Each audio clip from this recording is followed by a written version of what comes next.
vai ser isso aqui, ó. Primeiro você tem que entender que gestação, o que é a gestação? Gestação é o período que vai da fertilização ao parto, ponto final.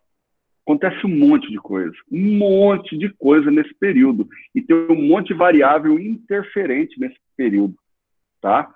E você sabe quais são essas variáveis interferentes, você controla elas ou você molda elas. Se você quer moldar uma gestação, por exemplo, eu inseminei novilha com sêmen de touro gigante. Eu cheguei numa fazenda que foi inseminada com touro gigante, quero antecipar a gestação. Ou eu estou trabalhando com a minha cadela, sei lá, aquela salsichinha, por algum motivo, um cachorro de rua grande pegou ela e vai dar problema para parir, velho. Você molda a gestação, mas tem que saber do que se é. O que é? Do parto e concepção. E para eu moldar, eu tenho que saber quais são as variáveis interferentes. Se eu sei uma variável interferência, eu vou lá e moldo ela, né? E o período gestacional das espécies, isso aí não tem jeito como eu não saber, né, pessoal? Não tem jeito. De bovinos, ó, eu falo em dias, não é nem 9 meses, porque não há 9 meses exatos. 9 meses dariam aí 275 dias, né? Então, em bovino, é de 280 para taurino, 290 para zebuíno. Bubalino, de 300, 317, equino, aí dá uns 11 meses, mais ou menos. Caprino ovino, 5 meses. Suíno, 333, facinho decorado, 3 meses, 3 semanas e 3 dias. E canino e felino é 2 meses. Ah, pode ser 56 dias? Pode ser 62? Pode. Depende, cara. Depende, né? Eu já peguei animal parindo com 58 dias, já peguei animal com 63. Depende, mas se é um clínico, você tem que estar lá. Agora, o mais importante é saber do que se trata, que espécie você está trabalhando.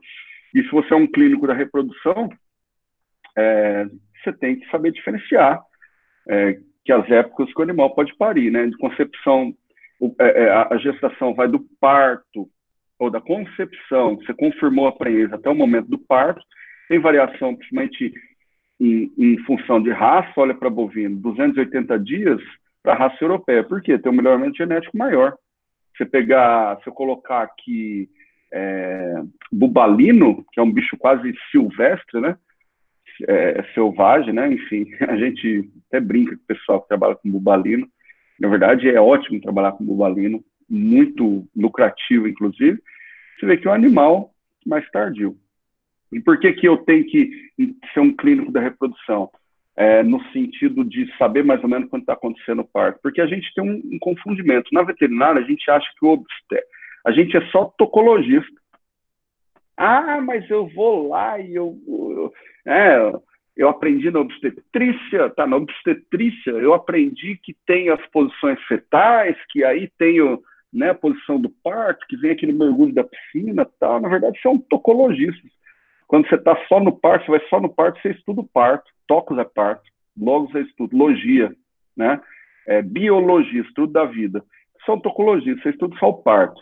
Que eu acho interessante você ser um obstetra mesmo, né? Você ser um obstetra e acompanhar a gestação, porque senão você não tem parto, cara. Tem que acompanhar a gestação, seja numa fazenda, você tem que ver os animais, você tem que ver condição corporal. Seria interessante você fazer o manejo sanitário, passar ultrassom, se for o caso, entendeu? E acompanhar o parto, aí tudo bem, né? E o que é o parto?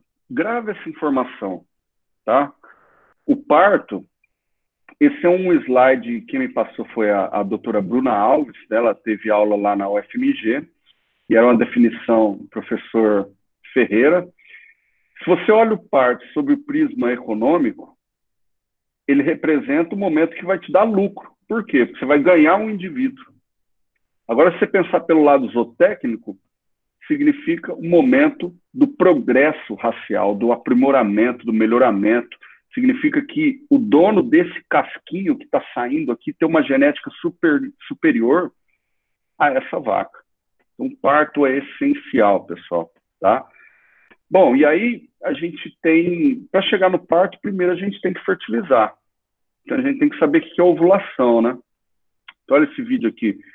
O áudio está saindo aqui no meu. Vocês não estão ouvindo nada. Então, deixa eu abaixar um pouquinho isso aqui, ó, e aí eu vou explicando. Então, você tem no ovário, isso aqui são os folículos, você tem milhares, centenas de milhares de folículos, está dizendo, e dentro do folículo a gente tem um monte de partículas que são os hormônios, são os estradióis, são as moléculas. Quanto maior o folículo, maior a liberação de estradiol. E essa poeirinha que está sendo liberada aqui, ó, que vocês estão vendo, isso aqui é estradiol sendo liberado no sangue. De repente, um folículo é selecionado para crescer mais que os outros entram em atresia, ok? Esse é o folículo, né, dominante, que a gente chama. Ele vai crescendo, tem pulsatilidade de LH mais rápido, vai crescendo mais ainda, vai despontando, né? E esse estradiol cai na corrente sanguínea, ó, ele vai para a corrente sanguínea para o cérebro. Vai falar, ó, hipotálamo. Então, chega lá no hipotálamo, essa aqui é a pituitária, e aqui em cima é o hipotálamo. Ele falou, ó, hipotálamo, o negócio é o seguinte, tem um folículo grande aqui, ó a concentração de estradiol que tem. Aí o LH é liberado, cresce no final do folículo, um pico de LH. Então, o pico de LH faz com que haja o folículo, ache a ovulação, faça a ovulação. Então, esse aqui é o gameta, o gameta. Aí o gameta vai ovular e, por quimiotaxia, vai trazendo, isso aqui são as fímbrias da tuba uterina, ela vai, tipo, uma mão ali, ela vai englobar o local da ovulação, olha lá, ó. Aí você explode essa bolha d'água e o teu gameta sai e ele é captado, né, pela tuba uterina. Esse vídeo eu acho que eu não mostrei para vocês. Então, ele é captado pela tuba uterina, lá a corona radiata ali, que são as células, basicamente, da granulosa, e ele se movimenta por movimento ciliar da tuba uterina. Por que está tendo essa contração muscular da tuba uterina? Porque você tem estradiol alto, progesterona baixa no dia da ovulação. Você não tem ovulação no dia que tem progesterona alta. Você não quer que ovula... Deixa eu travar. Você não vai ter ovulação se tiver progesterona alta. Por exemplo, a vaca está prenhe, você não vai ter ovulação. Então, você não tem contração muscular com progesterona alta, lembra que eu falei? Por quê? Porque senão você tem expulsão do feto. Agora, quando caiu a progesterona, o animal não está gestante, e ele vem crescendo folículo num cio, o estradiol faz com que haja contração muscular por movimento ciliar, principalmente, esse ovócito caminha, né, dentro da tuba uterina, vai na junção ampola-istmo, né? E aí é onde, mais ou menos, no terço médio da tuba uterina, a gente tem aí a fertilização, se tiver espermatozoide na jogada, tá? E o que é a fertilização? É a fusão do gameta masculino, esse espermatozoide, com esse grandão aqui, que é o ovócito. Juntou na junção istmo-ampolar, você tem a fertilização. Aí você tem o quê? Aí tem os passos para a fertilização. Putz, isso aqui é muito importante vocês saberem, porque tem uma demanda muito grande de produção de embriões in vitro, né? Lá em Uberlândia eu tinha um laboratório junto com o meu time, com os outros professores, enfim, nós tínhamos um laboratório de física, funcionava legal, então a demanda é gigantesca. Pessoal, quando a gente virar a chave na produção de meio, produção de embriões, o que significa isso? Se eu pego 10 gametas femininos, 10 ovócitos, vou lá, aspiro numa fêmea, 10 ovócitos, coloco sêmen, milhares de espermatozoides, eu consigo ter aí em torno, se eu coloco 10 gametas femininos com espermatozoide, eu vou ter em torno de 3 embriões. Eu vou pegar esses embriões, vou colocar em 3 receptores diferentes, vou ter uma prenhese e meia, né? Enfim, em média. Agora, por isso que o pessoal não usa tanto embrião. Porque embrião é perfeito. Você usa a genética da melhor vaca, se for animal de produção, ou do melhor touro, né? Agora, geralmente, a gente faz o quê? Usa vaca comercial com a genética do melhor touro, para melhoramento.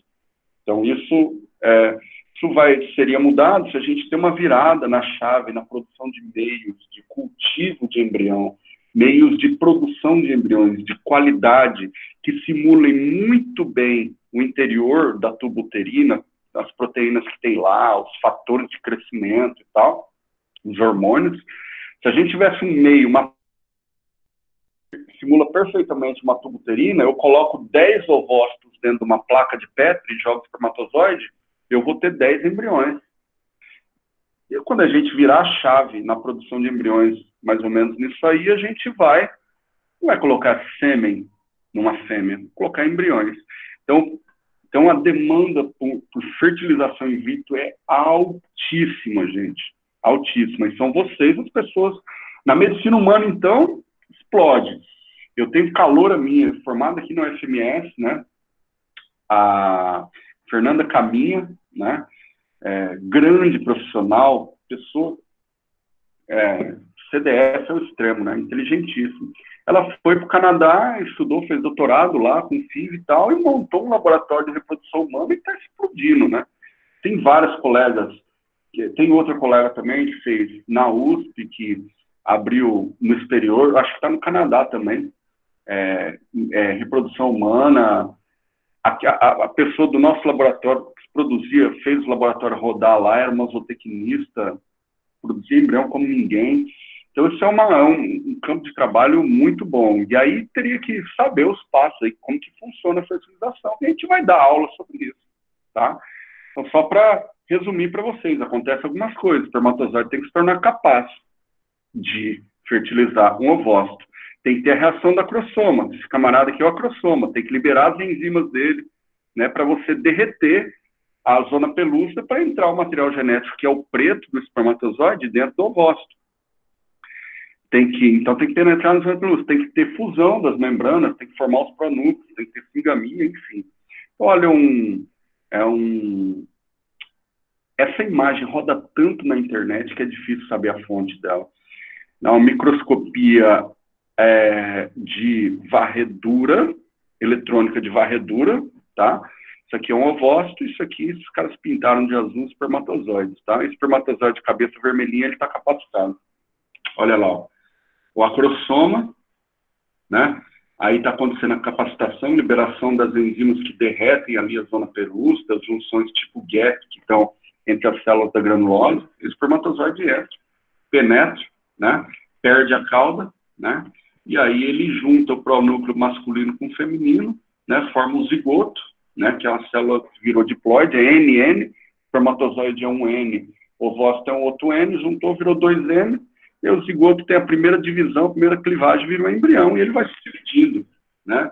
E aí ele vai se dividindo, olha aqui embaixo, onde está o mouse? Deixa eu colocar aqui um marca-texto. Em 2 células, cada uma dessas se divide, vira 4 embriões de 4 células, 8 células, ele começa a chamar de mórula, porque parece uma amora, aí depois você não vê mais as células, virou uma massa, aí ele produz um líquido, essas células produzem um líquido igual ao folículo, que tinha um espaço antral, aqui a gente tem a blastocele, que forma um blastocisto, que você vai deixar 7 dias no cultivo da placa de Petri dentro do seu laboratório para fazer embriões. Você põe o espermatozoide ovócito, deixa 7 dias lá na estufa, depois você tira um monte de blastocisto, põe em paleta e põe nas receptores. Então tem algumas fases aí da gestação e tal. Então, basicamente, ovulou aqui, ó, juntou com o espermatozoide, começa a se dividir, e conforme ele vai se dividindo, dura uns 7 dias, cai o blastocisto no útero. Aí essas glândulas endometriais que eu falei para vocês, ela libera lá o estotrofo, leite uterino, faz a nutrição, suporte aqui para o crescimento desse blastocisto. Aí ele vai crescendo, ele eclode, ele sai dessa casca aqui, que é a zona pelúcida ainda. Aí ele vira um blastocisto hatched, né, eclodido, e ele vai crescendo, isso aqui vai virar placenta, vai grudar aqui no endométrio, enfim, tá? Então, um embrião de 2 células, um embrião de 4 células, de 8 células, uma mórula compacta, um blastocisto expandido. Por quê? Porque ele já está maior do que ele é normalmente. Aí a gente vai discutir um pouquinho de reconhecimento materno, da gestação, tá? Não vou pegar agora, isso aqui tem muita aula de obstetrícia do Paulinho, né? Como que é feito o reconhecimento materno. Então, cada espécie tem um tipo de reconhecimento, o interfrontal, bovino e equino, suíno está relacionado à movimentação do embrião, liberando o estradiol dentro do útero, esse tem o reconhecimento materno, suíno está relacionado ao estradiol, aqui, tá, enfim, cadela, o reconhecimento materno, não, basicamente assim, não é que não tem, mas viraria aula de pós-graduação, tem um fator específico. A cadela, lembra, pessoal? Ela tem 2 meses de diestro. Ela ovulou, teve fio aqui, ela vai ter 2 meses de diestro corpo lúteo cresce, fica 2 meses lá, de repente ele entra em luteólise e esse animal, se ele tiver prenhe, vai parir, se ele não tiver prenhe, vai entrar em anesto, vai ficar lá 6 meses. Até ela é uma monoéstrica, esse animal. Então, assim, não tem, se o animal está prenhe ou não, de extra 2 meses. Agora, por exemplo, numa vaca, se o animal está prenhe ou não, o de extra é de 15 dias. Se ele não está prenhe, ele já vai ter uma luteólise e vai dar cio de novo, tá? A gente vai falar disso aí especificamente depois. As 3 camadas, coloquei aqui alguma coisa, não vamos ficar muito nessa parte teórica, os tipos de placenta que a gente vai ter aí nas diferentes espécies, né? Isso tá bem obstetrícia, mas, por exemplo, a placenta bovina, ela é cotiledonar, então ela forma os placentomas, né? E a parte materna, carúncula e o cotilédone, né? E se a gente está falando de bovino, ela é convexa, e se a gente está falando de pequeno ruminante, ela é côncava. Olha aqui uma placenta com placentomas côncavos de uma fêmea ovina, ok? A gente tem a placenta difusa, né, que ela é encontrada principalmente na fêmea suína. Então, olha lá, ela é, basicamente, ela faz uma invasão no endométrio, né? Então, as velocidades coriônicas fazem uma invasão.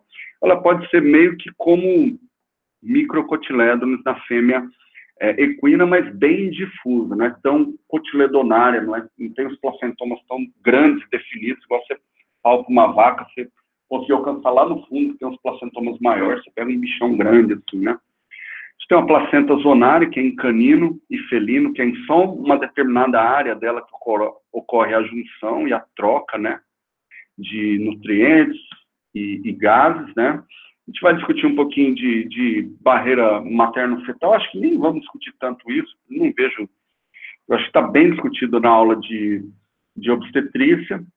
Vamos falar um pouquinho também aí de gestação da égua, por quê? Porque ela tem um corpo lúteo primário e um corpo lúteo secundário, tá? A progesterona, até mais ou menos 150 dias, ela vem de corpo lúteo primário e corpo lúteo secundário. Depois disso, não existe mais corpo lúteo, ela está produzindo, cadê aqui, ó, o ECG, não tem PMSG. Então, você produziu aqui o HCG, né? Por exemplo, esse HCG que vocês compram para fazer a indução de puberdade em cadela, para a gente fazer superovulação em vaca, ele é extraído de égua prenhe. O cara vai lá e fica sangrando a égua prenhe por 150 dias. Você vê em preto aqui, ó, a liberação de ECG, cessa com 150 dias. E o resto da progesterona até o parto da égua é produzido pela placenta. A gente fala depois, tá? Olha só, dias de gestação, você tem um corpo lúteo primário na égua, um corpo lúteo secundário, depois tudo é produzido pela placenta. E aí a gente vai falar só um pouquinho, bem basicamente, de mecanismos do parto, né? O que acontece no parto das diferentes espécies, né? Você tem 3 estágios do parto, você tem o estágio 1, que é o estágio que prepara, está envolvendo mais a dilatação da cervix, formação do canal do parto, e o feto está se posicionando, aquela posição geralmente de mergulho em piscina, né? Não sei, em fêmea canina, em suíno principalmente, que para de qualquer jeito, de trás, de lado, de banda, né? A partir do momento que você tem o feto posicionado, você tem as contrações fortes já ocorrendo, você entra no estágio 2, que é a expulsão do feto. Expulsou o feto, acabou de expulsar o feto, você entrou no estágio 3, que é a expulsão das membranas placentárias e a involução uterina, ok? E aí, posicionamento fetal, não vou falar disso, vocês tiveram aula, né, de obstetrícia, a gente vai palpar vaca, vamos tentar montar um curso de verão para treinar vocês a fazer a palpação transretal em exame clínico. Aí a gente provavelmente vai pegar ali, se a gente pegar em agosto, mais ou menos, vai ter vaca parindo, vai dar para ver bem isso aqui. Pergunta seria, qual animal está na posição correta, posicionamento fetal correto? Então, estou olhando aqui, todos estão em distocia. Esse aqui está com o braço para trás, esse aqui com o braço encolhido, esse aqui com os braços sobre a cabeça, esse aqui com a cabeça curvada, esse aqui com a cabeça para trás, esse aqui virado, né? Aí a gente tem apresentação, posição e postura, obstetrícia. Não vamos parar muito nisso aí. Em bovino, quanto tempo dura a dilatação do animal, ele começa a andar. Geralmente na aula eu andaria um andar cambaleante, um andar de parte, que a vaca vai de perna aberta, assim, andando, é de 1 a 4 horas, né? Aí você entra no estágio 2, que é a ruptura da bolsa, que a gente fala, né? E aí por 1 a 3 horas fica expulsando o feto, depois que expulsou o feto, começa o estágio 3. Dura em média 6 horas, você expulsa a placenta. Passou disso, se a placenta não for eliminada em 12 horas, você tem uma retenção de placenta. Aí você tem que entrar. Aula do Paulinho, né? Do Paulinho, não sei quem vai estar assistindo isso, mas basicamente você não vai ser aquele técnico que vai lá ver aquele charutão de placenta pendurada lá na vulva da vaca. Aí você vê muito cara no campo, peão de fazenda, geralmente o cara enrola aquele charutão na mão assim, põe o pé na bunda da vaca, começa a puxar, arrebenta tudo. Os placentomas, o carúncula se desprende do cotileno, puro o suficiente, então rompe os vasos, você tem até hemorragia ali, você tem problema para esse útero se recuperar depois, o animal pode se tornar até infértil. Se eu estou com retenção de placenta, eu tenho que fazer um tratamento para retenção de placenta, a gente poderia falar sobre isso, mas o Paulinho falou. Mas basicamente é trabalhar com estradiol, trabalhar com oxitocina, né, para expressar receptor endometrial de oxitocina, né, o estradiol faz isso. E você tem esses produtos no mercado, você compra isso e faz retenção de placenta. Geralmente tem cara que vê aquele charutão ou numa cadela, enfim, preso de placenta, o camarada vai lá, tem a vulva saindo assim a placenta, você corta ela, o cara fala, não, eu vou cortar porque aqui tá pegando em todo lugar. Aqui tá pegando em todo lugar, né? Tá pegando no chão, tá pegando, o animal defeca. Fecha a porta para mim, por favor, aí. Só um pouquinho. Estou tendo um probleminha, porque como eu estou dando essa aula, fazendo essa live aqui em casa, você tem movimento aqui. Então, onde que eu estava? Então, às vezes você tem aquela placentona pendurada ali, pessoal. Aí o camarada fala, não, mas isso aqui ela está defecando ali, ó, isso tecido ali, fonte de contaminação, está acumulando mosca, bicheiro, o camarada vai lá e corta ela. Aí o que tinha para sair entra para dentro da vulva e está contaminado. O que faz sair a placenta? Basicamente, esse peso dela é muito importante para o descolamento dos placentomas que não estão maturos ainda. Então, ele vai descolando, entendeu? Esse peso é importante. O que a gente pega? A gente pega uma placenta, vocês aprenderam sobre obstetrícia. Você lava isso aí, você mantém, você passa um iodo, entendeu? Você mantém o animal, você está assistindo o parto dele, né? Se o animal teve retenção de placenta, você vai apartar esse animal, o animal já começa a apresentar até febres algumas vezes, então você já apartou um animal desse, você separou e você está fazendo um tratamento personalizado, tá? Você não vai cortar a placenta para voltar lá para dentro e não descolar mais isso, e ficar aquela solução de cultivo lá de micro-organismos, esse animal entrar em piometra e não vai mais ficar fértil nunca mais. Você não vai amarrar a mão lá igual os caras põem o pé, põem o trator e puxa, tá? Você pode fazer um tratamento hormonal com estradiol, você aplica estradiol, aí ele expressa receptor de oxitocina no endométrio, aí se aplica oxitocina, e eu sugiro também com PGF2-alfa, que os dois trabalham em contração muscular, né? E aí você tem uma contração muscular, você promove a expulsão da placenta. Veterinário, você tem vários aí, eu não vou falar alguns nomes, tem muita coisa que não funciona, por isso que eu não gostaria de falar o nome dos produtos. Você tem vários, que aí você vai ler a bula, cara, você fala, pô, mas o cara tá falando o quê? Que é cálcio? Esse produto chama, sei lá, expulsão de placenta, aí eu tô dando o quê? É cálcio? Pô, mas para que eu vou dar cálcio se eu não tenho contração muscular, se eu preciso da oxitocina, não tem nem oxitocina no sangue. Aí você pega uns outros produtos que é só oxitocina, sei lá, placenta fácil, chute.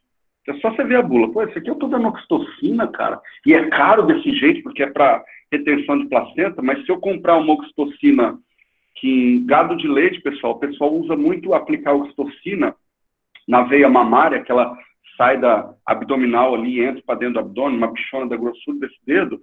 Você põe fazendo de leite, o pessoal aplica oxitocina antes de dar ordenha para o leite, para ter contração muscular na glândula mamária e o leite descer. caras compram, os caras vão em agropecuária e compram de caixas de oxitocina. Se é bom ou não, é outra discussão. Para bovino de leite, ou de bate-papo, a gente pode falar depois, eu diria se eu faria ou não. Né? A resposta é sim e não. A melhor resposta é depende.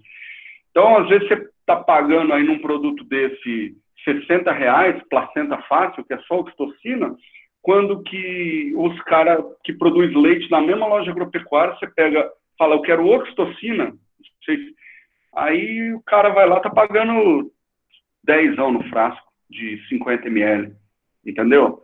Às vezes tem empresa que fala que é mais barato produzir é mais barato produzir oxitocina do que água. Tem empresa, tem laboratório que já me falou isso aí. É muito barato. Mas às vezes, para que você vai dar oxitocina para uma fêmea que está com retenção de placenta, se ela nem tem mais receptor de oxitocina, porque já passou de 12 horas do parto, nem tem mais receptor de oxitocina no miométrio. Então você tem que fazer expressar esse receptor de oxitocina.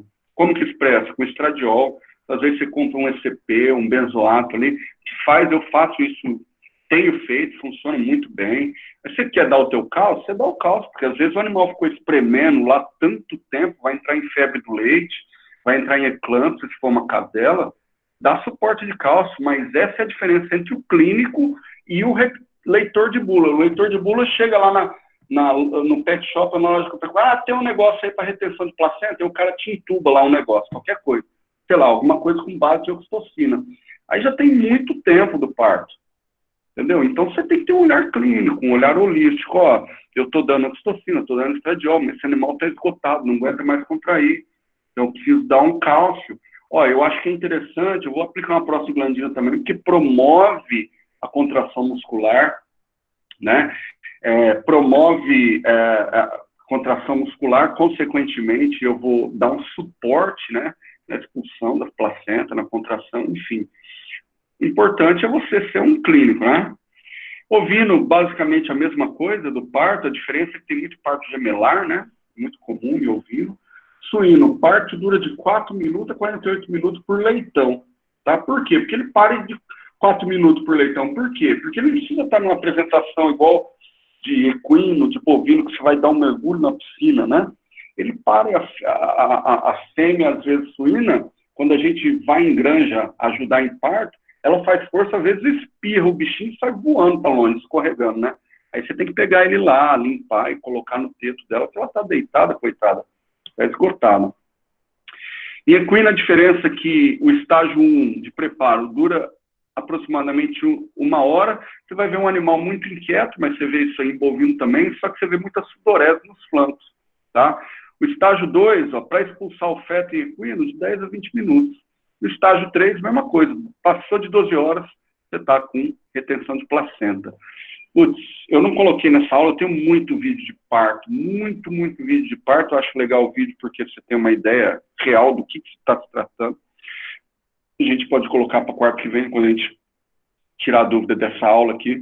O animal levanta, ele já para deitado aqui, ó, ou geralmente para que está metade, pariu metade, tá? Cordão umbilical, aí o animal levanta rodando. Essa levantada, o recém-nascido fica e a fêmea levanta, rebenta o cordão umbilical aqui, rebentou o cordão umbilical aqui nesse amarelo, e aí o bichinho já começa a ativar o pulmão dele ali e tal. Ela já levanta virando para lamber e desobstruir principalmente o focinho dele ali.